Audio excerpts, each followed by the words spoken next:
Okay, this is a Farbrengen of the Rebbe from the year Tafshin Mem Daled 1984. It was Shabbos Parshas Tzav, which was Parshas Zachar, so the Shabbos immediately before Purim.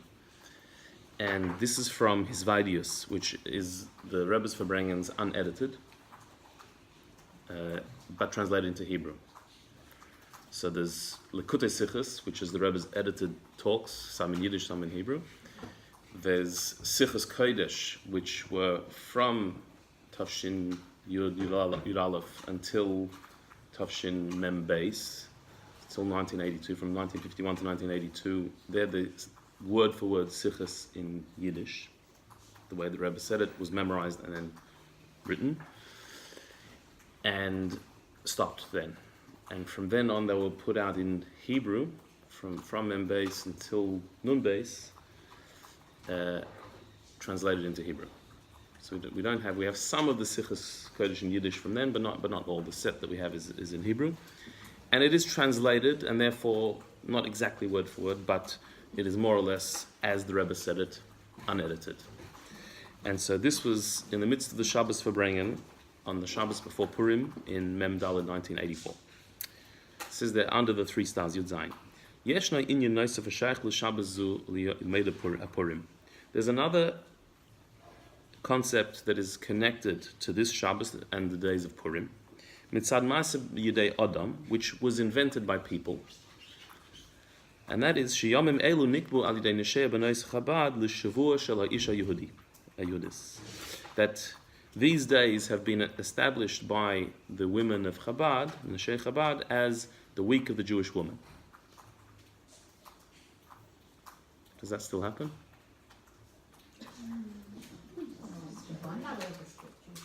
I don't know if it happened just once, or it was a regular thing, but it has been established. This week is the week of the Jewish woman, established by the Neshei or B'nai Chabad. Sheboi ne'arachis pu'ulis rabbis ha'megavanis kedei la'oris Neshei v'nais Yisrael inyani hayadus. And during that week, there have been held many different pu'ulis, many different activities of varying kinds, in order to arouse the women, Jewish women, to ideas of Yiddishkeit, to inspire them in their Yiddishkeit. So, in other words, the Rebbe's acknowledging this, and usually and very, very often in the Rebbe's Sichos, he would connect the parsha with the month of the year, with the Yom Tovim that come during that time, and then sometimes would connect to other events that are happening here. The Rebbe is acknowledging the week of the Jewish woman that was established by Neshei Chabad, and connecting it to the goings-on, to the Farbrengen as well. He said this is Ma'aseh Yidei Adam. This was man-made or woman-made, as opposed to divinely ordained, the week of the Jewish woman. So it's unnecessary to elaborate on the importance of such a thing.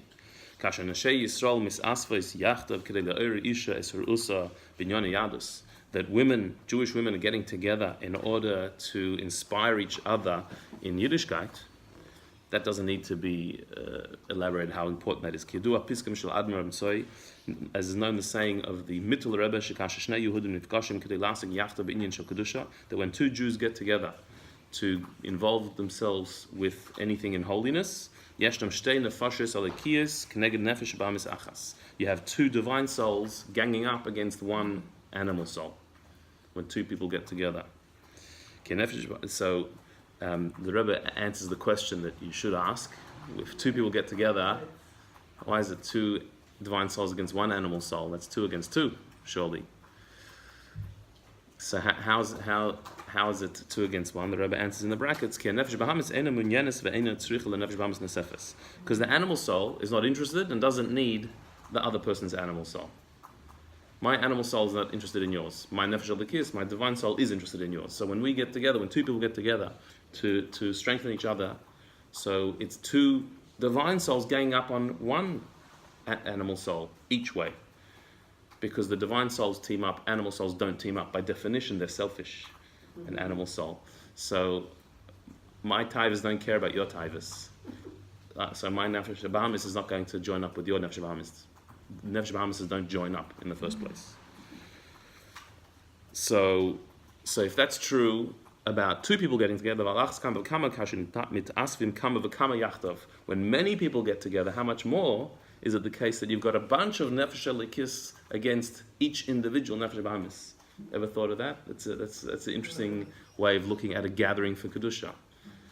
That if two people getting together is true, so then how much more when many people get together to strengthen in Yiddishkeit, all the nefesh elikis have joined together against each individual nefesh bahamis on their own.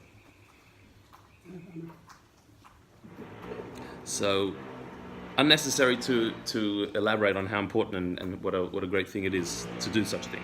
Particularly that this idea has been established for these days. Starting on Erev Shabbos, then Shabbos, V'mei Purim Chulu, Sheken B'mei Purim Mudgeshes Ma'alasim Yichedes Shel Bnei Yisrael Kedel Kamon. And it's very appropriate that this is happening over the week of Purim because Purim emphasizes the greatness of the Jewish people specifically, Jewish women specifically. There's a particular role that Jewish women have, and it's emphasized in Purim. So therefore, the week of the Jewish woman to fall over Purim is very appropriate, which will be explained. Firstly, even though we said that this week of the Jewish woman is a human invention, it's just made up. But since everything is hashgacha pratis, it's by divine design. So even if it wasn't intentional to make it over Purim, when they decided the week, maybe they looked at the calendar and they said, okay, we've got things on then, and maybe we'll make it this week. And they didn't realize they didn't intend it necessarily to be on Purim. But Hashem wanted that it should be dafka these days. And so therefore, even though it was man-made, but everything is by divine design, it's specific for this time.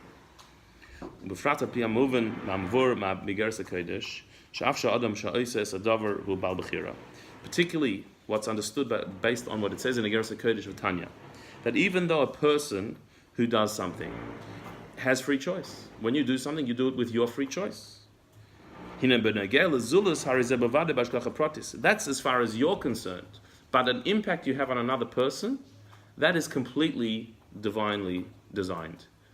You may choose what you do. You cannot choose what somebody else gets.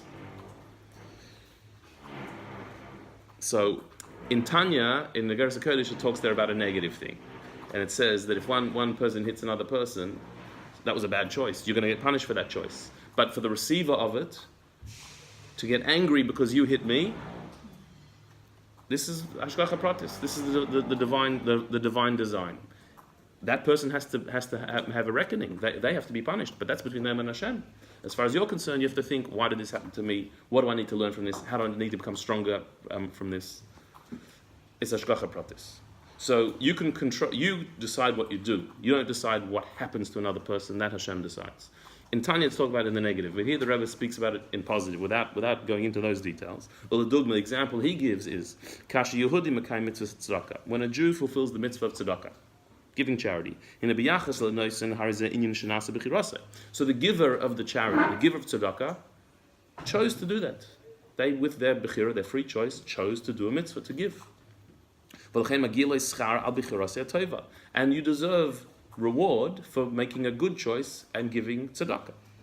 But as far as the poor person who's the recipient of the tzedakah, it's hashgacha pratis that you received. It was decided above, Hashem decided, you're the one who has to receive this. And so to the opposite, meaning if you don't receive it, that's also hashgacha pratis. And so this also applies to our discussion. Those who chose the date for the week of the Jewish woman, maybe they didn't intend that it should fall on Pasha Zachar and on Purim. But as far as everybody else, it's hashgacha pratis that we have this week on Purim. Okay, so that's the Rebbe's very, very theoretical way to explain why it's meaningful that this is the time, even if the people didn't intend it. And that's true of everything that happens in our lives. That's if somebody gives us something, positive or not, or otherwise, they may have intended one thing or not, but their intention is one thing. What we received is something else. That's the Rebbe's point here. So the intention of the organizers may or may not have been to make it on Purim, but it is on Purim, so therefore, for us, it's meaningful. That's by way of introduction. So now the Rebbe goes into what is the particular connection between the festival of Purim and the role of women in Yud Ches at the bottom. Issa b'Gemara, it says in the Gemara, in the Gemara Megillah, Noshim chayavis b'mikra Megillah, that women are obligated to hear the Megillah reading. Even though generally speaking we know that women are exempt from time-bound mitzvahs, and the reading of the Megillah is time-bound, but women are chayiv to hear the Megillah. She'af hen hoy ba'is, because they were a part of the miracle too. If the reading of the Megillah is about recognizing the miracle, so the miracle was not one that was exclusive to men, that was one for the entire Jewish people. So therefore women are obligated in hearing the Megillah in the Presumei Nissa of Purim. And more than that, not just that they were a part of the miracle, that women were included in the miracle of Purim, but often shall tafel b'vad, as if they were secondary, the men were, and also the women. No, other on the contrary. The Rashbam explains this Gemara that the miracle mainly happened through women. You could translate as they were also in the miracle. But the Rashbam says no. It was them who were primary in this miracle. It happened through the women. But Purim al Esther, b'Chanukah de Yehudis. On Purim, it was through Esther. On Chanukah through Yehudis. Both of those festivals were primarily through a woman. The miracle happened through a woman. So their chiyuv in the Megillah is not just because they were also part of the miracle, because Esther was the primary mover in the whole story. Over the page.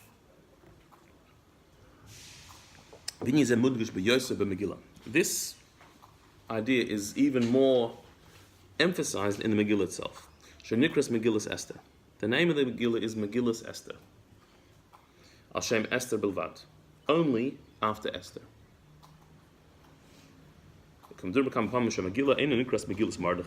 As it's been discussed many times, the Megillah is not called the Megillah of Mordechai, or Megillas Mordechai Esther, or even the Megillah of Mordechai and Esther, or Yafilu Megillas Esther Mordechai, or if you want to put Esther first, it could be called Megillas Esther and Mordechai. No.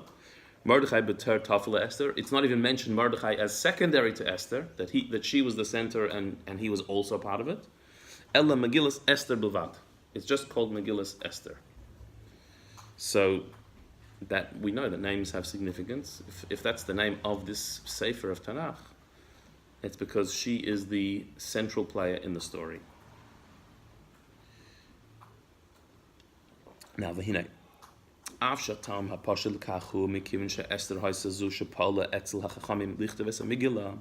Even though you might say that the simple reason why it's called Megillas Esther, is because Esther was the one who influenced the Chachamim of the time to write the Megillah. As it says in the Gemara, that Esther sent a message to the Chachamim saying, write my story for all generations. Literally, write me down for all generations. And she was the one who had Mesiras Nefesh to be Mevatel L'Gzeira.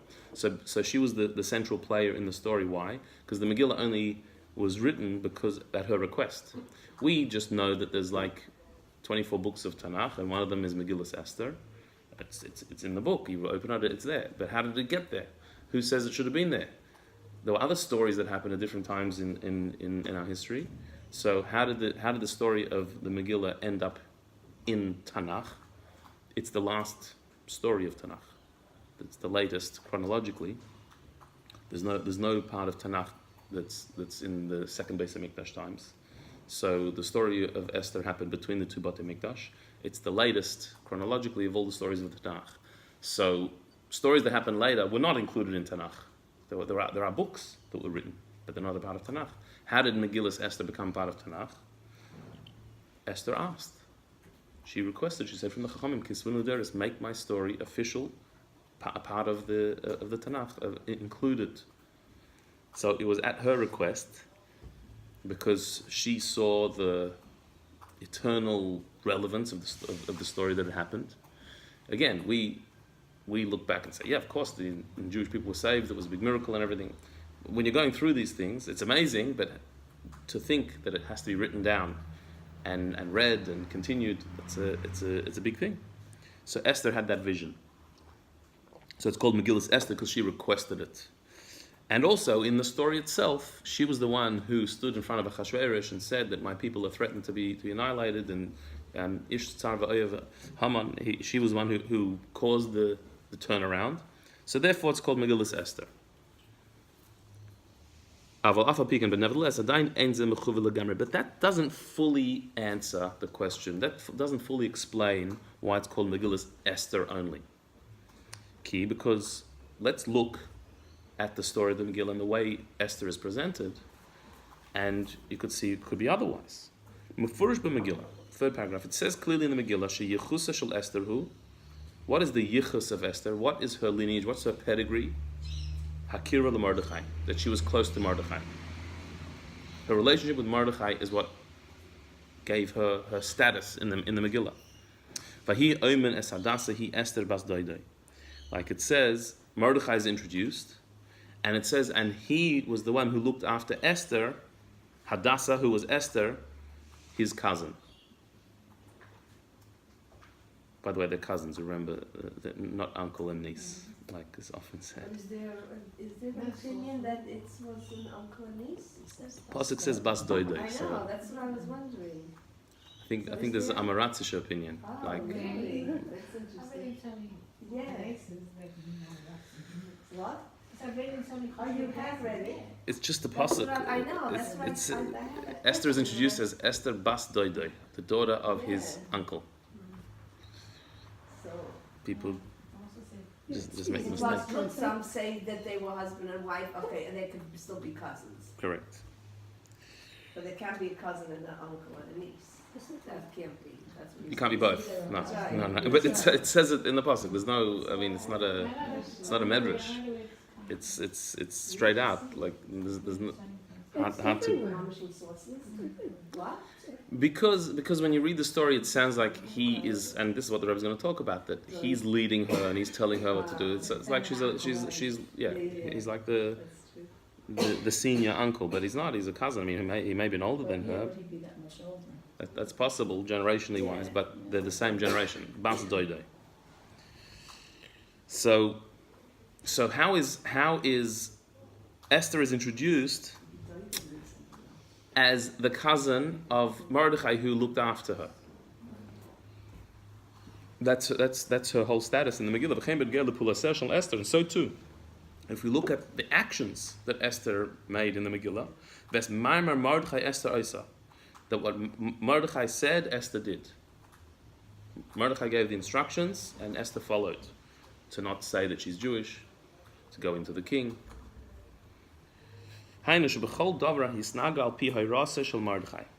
That in everything she did, she went after the instructions of Mordechai. As Mordechai commanded, that's what she did.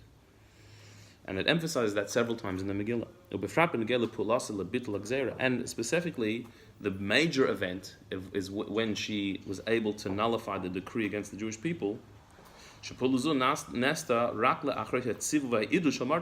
This only happened after Mordechai commanded her and encouraged her to do it. She was reluctant. When Mordechai said, go into the king and tell him to nullify the decree, she said, I haven't been invited in for 30 days. If you go in without invitation, you get killed.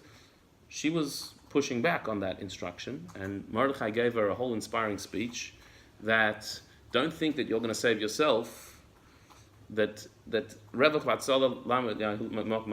Jewish people are going to be saved by somebody else, and you're going to be destroyed. This might be the whole reason you became queen, for this moment. So he gave her this very, very inspiring speech, and she went in to do it.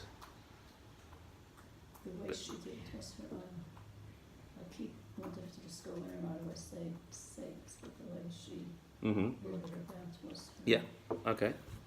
But it sounds like from the story she wouldn't have gone in. She wasn't thinking of doing this. Even when it was suggested to her, she was reluctant, and Mordechai inspired her to do it and encouraged her. He had to actually be pretty harsh with her in his words. Who knows? Maybe this is why you became queen in the first place. Meaning that is why. Right. Like, what do you think you're doing here? Like, why do you think it happened? So the Rebbe says, that's harsh words for anyone, and particularly, speaking to Esther, the queen, like that. She is the queen, after all. Maybe they're cousins and whatever else, but that's harsh speaking. That this is the whole point of your existence, and all this kadesh taskim lifol lebitul gzeira, in order that she should agree to go in and to beg for the people and the nullification of the decree. So, as much as Esther may have been the one who said, write this story, and she was the one who did go into the king and risked her life, but to totally exclude Mordechai from the title of the Megillah, as if it's Esther's story, well, he was the one who inspired her and drove her to do that. So it's not so posh. It's not so simple to say that it obviously should be Megillah's Esther. Well, Pisa Enamovin, the Rebbe continues. So it's not really understood. Madu Nikras HaMegillah al Shema Shel Esther Bilvad. Why is the Megillah named after Esther only? L'chura Haisa Tzricha Likara al Shem Shneim. It should have been called after both of them. Megillah's Mordechai Esther. Al Kapana Megillah's Esther Mordechai. It should have been the Megillah of Mordechai and Esther, or even if you want to call it Esther and Mordechai. You could do that. Because we find in the Megillah many times they're both mentioned together. Sometimes it says in the Megillah Mordechai and Esther. Sometimes it says Esther and Mordechai. So it could be either way. So the Rebbe's retreated from the suggestion earlier that it should be called Megillah's Mordechai. Okay, let's say we're not going to call it Megillah's Mordechai because Esther had it written and she was the one who did it, B'poyol. She was the one who did the hard work. But shouldn't Mordechai's name also be in there as the central character who inspired her to do that?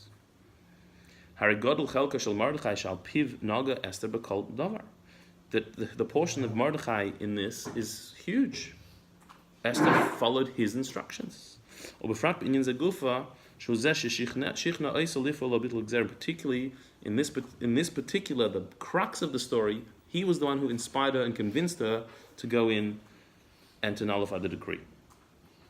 So, why is Mordechai completely not mentioned, and it's totally Megillah's Esther? So the Rebbe says the point of the explanation. The crux of it is what Mordechai did was not to make anything new in Esther. He didn't innovate. He didn't create anything new in Esther's personality. All he was doing was revealing her essential power. He brought her potential to the fore. He didn't create something in her, he just revealed something in her. And once her essential power and potential is revealed and on the surface, she's higher than Mordechai then. And therefore the Megillah is her Megillah, only hers, because she is the central character of the Megillah. It was her power, it was her majesty, it was her incredible neshama that brought about the miracle of Purim. Mordechai's role was to facilitate that, to inspire it, to draw it out of her, but he didn't create it. It's hers. So therefore it's her Megillah. So the Rebbe is going to explain this in further detail. So, by introduction, in Yonam HaPnimi Shel Mordechai Esther, the inner meaning, the inner understanding of Mordechai and Esther, Benegela Chlalus Knesset Yisrael, in their relation to the Jewish people as a whole, who Torah v'Yisrael. What they represent is the Torah and the Jewish people. Mordechai and Esther are the Torah and the Jewish people. Mordechai is the personification of Torah. K'maim Razal, like it says in the Medrash, Mordechai shakal b'doreh ke Moshe b'doreh. That Mordechai in his generation was like Moshe in his generation. Why? Ma Moshe limud Torah Yisrael. Af Mordechai came, just like Moshe taught the entire Jewish people Torah, so to Mordechai, His primary role was the Torah teacher of the generation. So therefore he was the Moshe of his generation. And this Medrash is quoted in a lot of the Mamarim that talk about the idea of a Moshe Rabbeinu in every generation, that the Rebbe of the generation, the Tzaddik of the generation, the Nasi Adar, is the Moshe of the generation. Mordechai was his generation's Nasi, just like Moshe was. And that is, his primary role is to teach Torah. Inyan Torah. Ubefrat al pi hamavur b'kam mekomes, and specifically, what is mentioned in several places in Chassidus, HaKesher ben Mordechai Moshe, that there's a particular connection between Mordechai and Moshe. Bebir Divra Gemara, Mordechai min Torah menayim, because it says in the Gemara, where do we find a hint of Mordechai in the Torah? In the Torah itself, in Chumash. Because it says mardurar, one of the spices that was used in the Beis Hamikdash was called the mardurar. U'metargaminon meiradachya. The next page. And the translation, the targum of mardurar is meradachya, Meradachya, same letters as Mordechai. So we find that Mordechai is already hinted at in the Torah, amongst the spices. So he's the personification of Torah itself. He's the extension of Moshe Rabbeinu. It actually says, I think it was Rabbi Yonasan Eibshitz says that we know that Haman was very excited when the lot fell on the month of Adar. When he made lots to decide which month he would annihilate the Jewish people, it fell in Adar. He says that's great because that's the month that Moshe Rabbeinu died. The Gemara says, but he didn't know that on the 7th of Adar, Moshe Rabbeinu died, and on the 7th of Adar, Moshe Rabbeinu was born. So it's asked by many of the Mefarshim, that's the wrong way around. On the 7th of Adar, he died, the 7th of Adar, he was born. No, on the 7th of Adar, he was born, and the 7th of Adar, he died. You get born before you die. So Rabbi Yonasan Eibshitz says that what it means is that there's a Moshe Rabbeinu in every generation. And so when Moshe Rabbeinu died on Zayin Adar, but there was another Moshe Rabbeinu that was born on Zayin Adar, because there's always a Moshe Rabbeinu. And so Haman was so excited. This is the month that Moshe Rabbeinu died. There's another Moshe Rabbeinu, and that's Moshe Rabbeinu himself was born and died on Zayin Adar. But every Moshe Rabbeinu, there's another one that's born, that's brought into the world, and he says that Mordechai was actually a direct Gilgul of Moshe Rabbeinu. And so it was only a schus, it wasn't a chayv, it wasn't a bad thing at all, because there's always a Moshe to save the Jewish people. So if Mordechai is Moshe, he represents Torah. That's Moshe's primary role, is to teach Torah. Esther, so Esther koyal b'nei Yisrael, she represents the collective Jewish people, the Jewish souls. Shenikra shma Hadassah al shem tzadikim, kol b'nei Yisrael v'ayim tzadikim shenikra Hadassim. As indeed it says in the Gemara Megillah, why is she called Hadassah? Because tzaddikim are compared to the hadassim, the myrtle branches, and all Jewish people are tzaddikim on the depth of our soul. We're all tzaddikim, but amech kulam tzaddikim. So she is the collective Jewish soul, the hadassah, the beautiful holy neshama. So Mordechai is Torah and Esther is Yisrael. So it continues the Rebbe, the second paragraph. Achiluk zeh muven gam al pi divrei Gemara. Berosh ze Mordechai, Hadas ze Esther. She Mordechai nikra b'shem Berosh, Beis Rosh, Rosh Shetevis b'samim Rosh, v'ilu Hadas sheboy nikra tzadikim v'amichim tzadikim koyal al Esther. Also in the Gemara, it quotes a pasuk that mentions two plants. It says Berosh, which is a fir tree, I think, and Hadas, which is the myrtle. And it says the Berosh, the fir tree, is referring to Mordechai, and Hadas is referring to Esther. So Berosh is Beis Rosh, which is Besamim Rosh, the head of the spices, which is Mordechai, because we said he's one of the spices. And Hadas is the Tzadikim, which we said is Esther. So Mordechai and Esther represent these two powers, the power of Torah and the power of the Jewish soul. V'hinei, v'negel the Torah of Yisrael, matzinu beisin yonim unugadim l'cher. As far as Torah and the Jewish people, we find two opposite ideas. Completely contradictory ideas. Mitzad echad, the Torah hi l'mayla Yisrael. On the one hand, the Torah is higher than the Jewish people. Shari b'nei Yisrael tzrichim lisnag al pi ha'rasa Torah, because the Jewish people need to follow the Torah. So the Torah is the authority, is the higher authority, and we, the Jewish people, need to follow it. So it is above us. Like Esther had to listen to Mordechai, the Jewish people have to listen to the Torah. And the greatness of the Jewish people is only revealed through Torah. That when we keep Torah, our greatness, our connection with Hashem is revealed, and that's how the Jewish people are special. Without Torah, we could be like anybody else.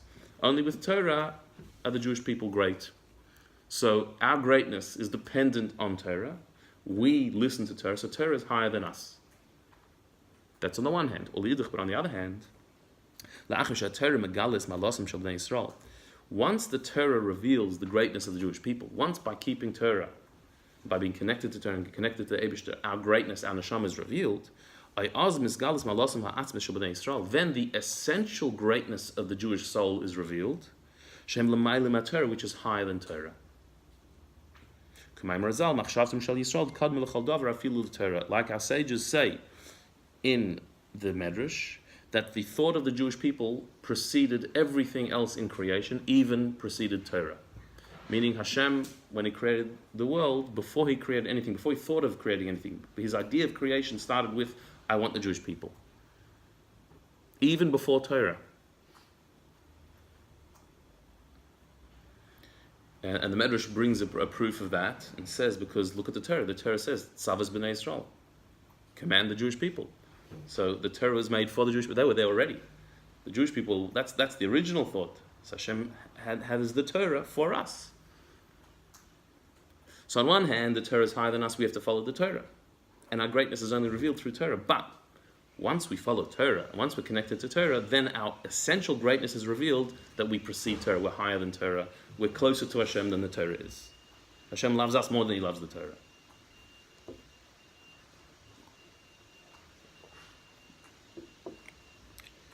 Which the Rebbe elaborates on now in the middle big paragraph. That is to say, on the inner depth of the Jewish soul, we have all the pluses, all the greatness, every high level is within us. Like the Baal Shem Tov said, and this teaching of the Baal Shem Tov was publicized by the Frierdiker Rebbe. There's a pasuk that says that you are a desired land for me. The Jewish people are my land, my good piece of land. It's like a good piece of land. Every Jew is like a piece of land. That in every piece of land you just see dirt. But under that dirt, there's water if you dig deep enough. There's also jewels and precious metals and all types of stuff underneath the ground. You just have to dig far enough and you'll find the water and you'll find the precious materials. The problem is that all the treasures of the earth are buried. And it takes work to expose and to bring to the surface the great secrets that lie underneath the ground. So just like you need to dig in the ground to reveal those precious materials underneath, so too every soul is a piece of precious land. The land is just dirt, you don't see anything, but if you dig, and sometimes you have to dig a lot and have to work hard, you will find the living waters and the precious jewels. So sometimes it doesn't take too much work. A little dig and you get the water flowing.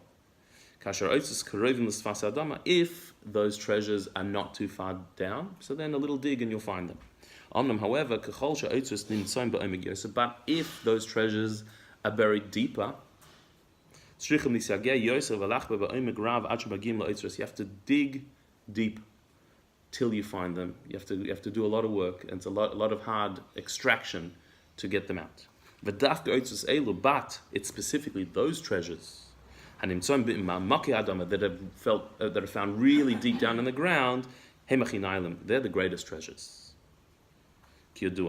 as is known. Right, so in other words, there's no gold mine that you just dig and it's right there, and if it is, it'll just be a little bit. To get to the diamonds and the jewels and the gold, you have to dig very hard and very deep, and then you get to the really good stuff. So that the Baal Shem Tov said, that's the Jewish people, that we all have treasures in us, Some people you have to dig deep to find those treasures, but they're the real treasures.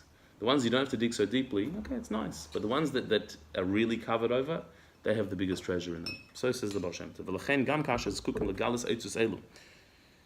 So even when you need to reveal those oitzros by doing a lot of work, but whose treasures are they?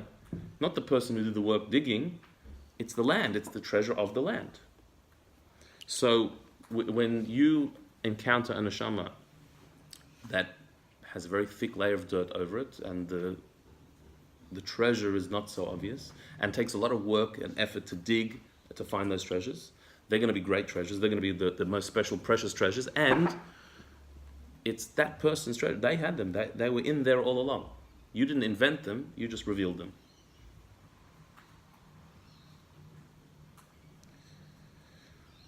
So that's the Jewish people. So too in the relationship between Mordechai and Esther, Torah and Yisrael, but Pashas Inyanim. Look at the story. Indeed, Esther did what Mordechai instructed her to do. To the point where Mordechai actually had to convince her to go into the king and to nullify the decree. So it took a bit of work to get her to do this. But at the same time, Mordechai was not inventing something in Esther. He wasn't giving her this power. All he was doing was revealing Esther's essential power that she had all along. It was hers. He just had to reveal it. And then when she did it on her own with her own power. So it's not that Mordechai put her up to the job. Mordechai saw, she can do this. She has this in her. I need to dig a bit. And it took a bit of digging. So he had to speak quite harshly to her and forcefully to reveal her inner power. And when he did that, it was her power. She did it.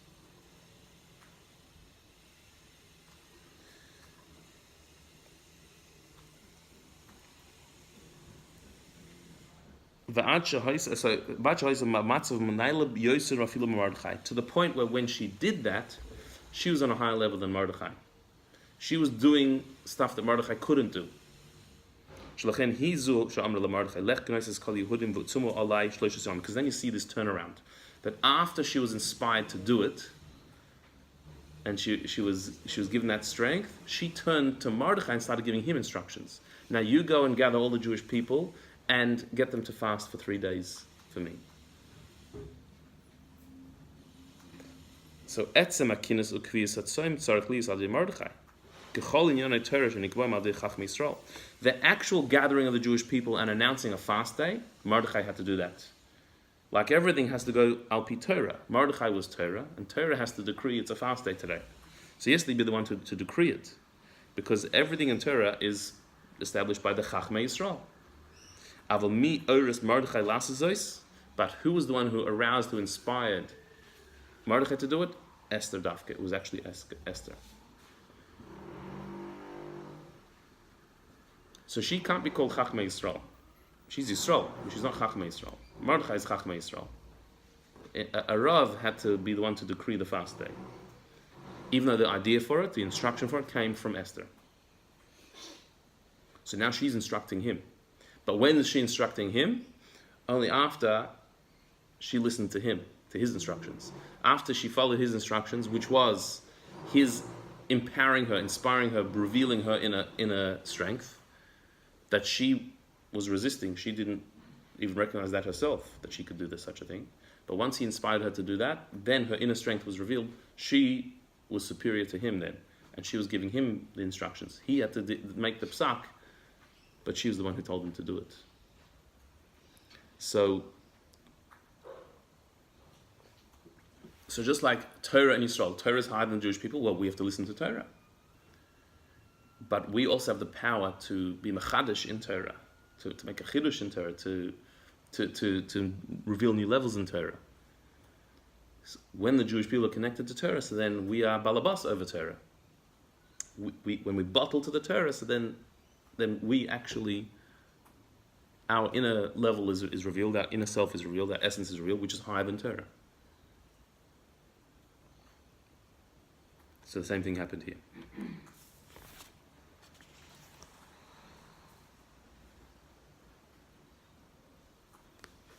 Okay. Over the page on 1206. And just to note, Esther, that in establishing this fast that Esther instructed, it actually is a great proof of the superiority of the Jewish people over Torah. How? It's brought in the Midrashim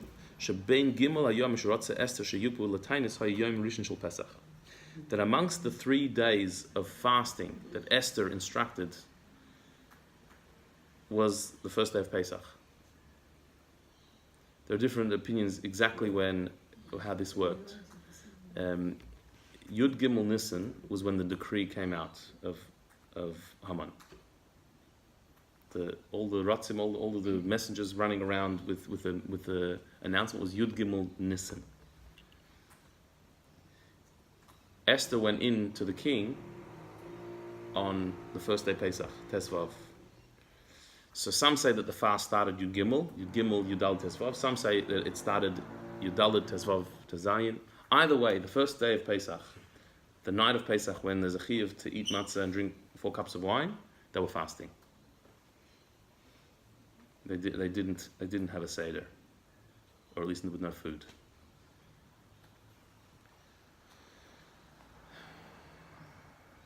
And by the way, that means that the decree was nullified 3 days after it was enacted, or at least the downfall of Haman was 3 days later. He was hanged on the second day of Pesach, but the decree was still standing till the next Adar, 11 months later. And the decree actually was never nullified. Actually, there was just another decree put out that the Jews can take revenge on their enemies. They don't have to passively get annihilated. But that was 11 months later. So we don't always get the chronology. This all happened very quickly. The beginning of the decree and Haman being killed, that was 3 days later. And then the war happened 11 months later. And for those 11 months, the decree still stood. So as far as the Amalekites all around the kingdom, they were preparing to slaughter the Jewish people. Haman was killed, but that doesn't change the decree. So the fact that it was Pesach, that this fast that Esther decreed was on Pesach, which meant they didn't eat matzah, they didn't have wine. That shows the Balabatishkeit, that the Jewish people are even higher than Torah. Torah says to eat matzah and drink wine. The Jewish people are going to be annihilated, so we're not eating anything. We're holding back. In fact, it says, one of the Sfarim says that the reason she wanted that, because it says in the Zohar that when the Jewish people sit at the Seder and they sing the praises of Hashem, all the Malachim gather to come down and to hear this beautiful event. Like, what an unbelievable, the Seder is such a beautiful thing that we're surrounded by Malachim who are listening to the praise. So Esther, not knowing this, said, let's not do the Seder this year.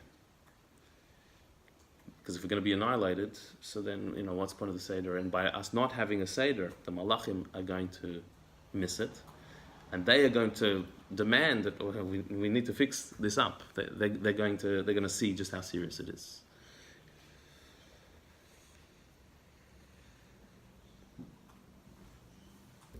Okay. V'kasha shalach Mordechai leEsther b'harei bohem yom rishon shel Pesach amra lo zaken sheb'Yisrael lama hu Pesach. So indeed, when this time the whole thing was reversed. When Esther says to Mordechai, announce 3 days of fasting starting now. So Mordechai says back, but that's Pesach. So her response, says the Medrash, was Zaken Sheb'Yisrael, elder of the Jewish people. Lamu Pesach. What's the point of Pesach? What do you want Pesach? We're going to be annihilated. If there's no Jews, what's Pesach? So what's she saying? She's saying there's Torah, but the point of Torah is the Jewish people. If there's no Jewish people, then Torah has no point. The Torah is to reveal the greatness of the Jewish people. If we're not here, so then there's no point in Torah, which is exactly what Esther is. And at this moment, when did she say this? At the moment when Esther's greatness was revealed through Mordechai. So now Esther's saying back to Mordechai, now you have to listen to me. So that episode, this exchange happens about the greatness of the Jewish people that overrides Torah at the moment when Esther's greatness had overridden Mordechai. So while before, Mordechai had to convince her to do what she was capable of doing, but once he's inspired her, she's going back to him and telling him what needs to be done, which he's then pushing back on and arguing, but that's Pesach. That's Torah speaking. Mordechai is Torah speaking, saying, but it's Pesach, you fast on Pesach. And Esther, which is Yisrael, says, if there's no Jews, there's no Pesach. Because Yisrael was higher than Torah.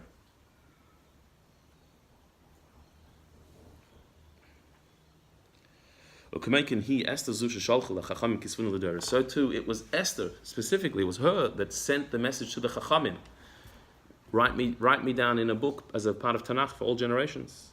She convinced the Chachamim, Chavre Sanhedrin. This is the Sanhedrin. Obviously, they did not originally agree to this. Otherwise, why did she need to send the message? They actually had to find a pasuk that supported the idea that you can write this story and make it as a part of Tanakh. So, again, you have here Esther, who represents the Jewish people, Yisrael, Knesset Yisrael. She's the one sending a message to the Sanhedrin. They're the ones who decide things. They are Torah. She's sending a message to the Chachmei HaTorah saying, put me into Tanakh. They're saying, no, we don't add books anymore. She says, yes, you do. Put me in. And then they found a pasuk to support it. They were convinced by her. So again, the greatness of Yisrael over Torah, Esther over Mordechai, over the Chachamim, over the Sanhedrin. That essentially the whole book of the Megillah is to remember wiping out of Amalek. So because the Torah says you have to write down in the Torah about wiping out Amalek, so it says Ksoiv Zois B'Sefer. Write this in a book, V'sim Ba'oznei Yeshua, and put in the ears of Yeshua, Tim Chazech Amalek, that you should wipe out Amalek. So they said, okay, so that pasuk is referring to not only what's written in the Torah.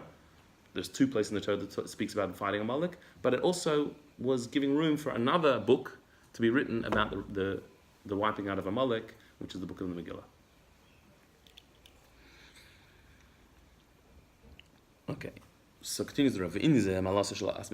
So this idea, the essential greatness of Esther, kasher im malasin haklalis shel neshei Yisrael, is connected to the greatness of the Jewish women collectively.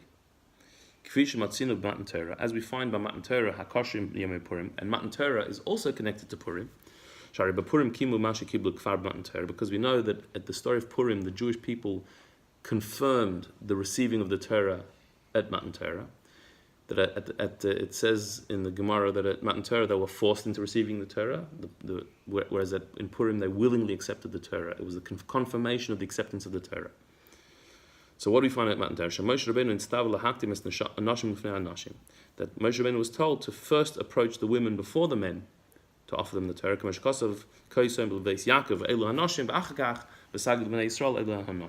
That speak to Beis Yaakov, the house of Yaakov, which was referring to the women, and then speak to the Bnei Yisrael, which are the men. So we see that Matan Torah, also the women were the first to accept the Torah, and then the men. So now we understand why the Megillah is called the Megillah Esther. It's only Esther's Megillah. It's not Mordechai's Megillah. Mordechai is not in the name of the Megillah, not even secondary. It's not even the Megillah of Esther and Mordechai. He's not even their secondary. Why not? Indeed, yes, Mordechai was the one who revealed the greatness of Esther. He was the one who brought to the surface her unbelievable potential. He deserves a warm thanks. From the depth of heart, he deserves a pat on the back. But at the same time, because what he was doing was nothing actually new. He didn't invent or innovate or create this power in her. All he did was revealed her essential greatness, her power that she had in her. It just had to be revealed. It was beneath the surface. It had to be dug, and then it came to the surface. So therefore, the Megillah is named after Esther only. Because she is the one who the miracle happened through. And that happened because of her essential greatness. It's hers. Which is greater than Mordechai's greatness. She exceeded him in greatness. She was higher than him. It's not even that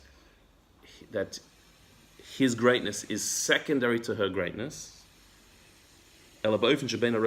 It's, you can't even count it. He's not even counted. He's not even mentioned.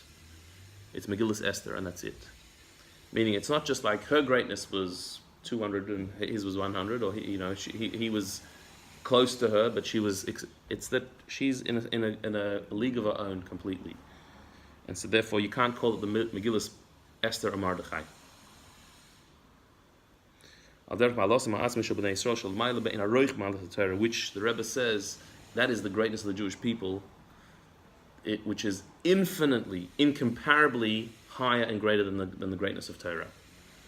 It's not just Torah is here and we're a bit above it, that our importance in Hashem's eyes is infinitely higher than Torah. But we only know that through Torah. So this is not to negate Mordechai's role in the story. If it wasn't for Mordechai, nothing would have happened. You needed Mordechai, you needed Torah, you needed direction, you needed that.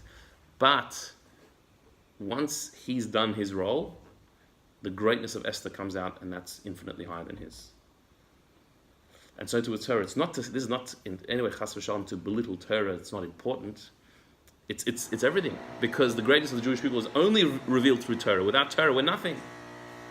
But when we're connected to Torah, Torah reveals the greatness of the Jewish soul. So then that greatness far outshines Torah. It's completely beyond Torah.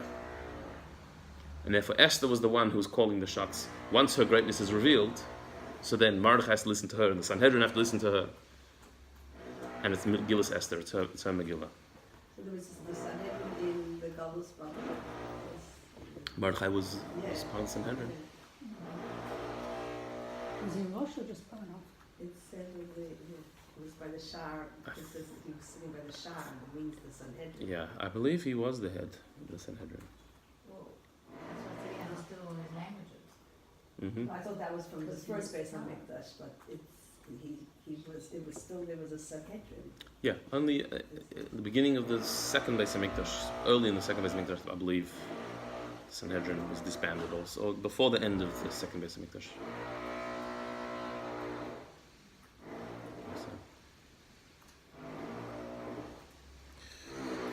Okay. So this the Rebbe said in honor of the week of the Jewish woman.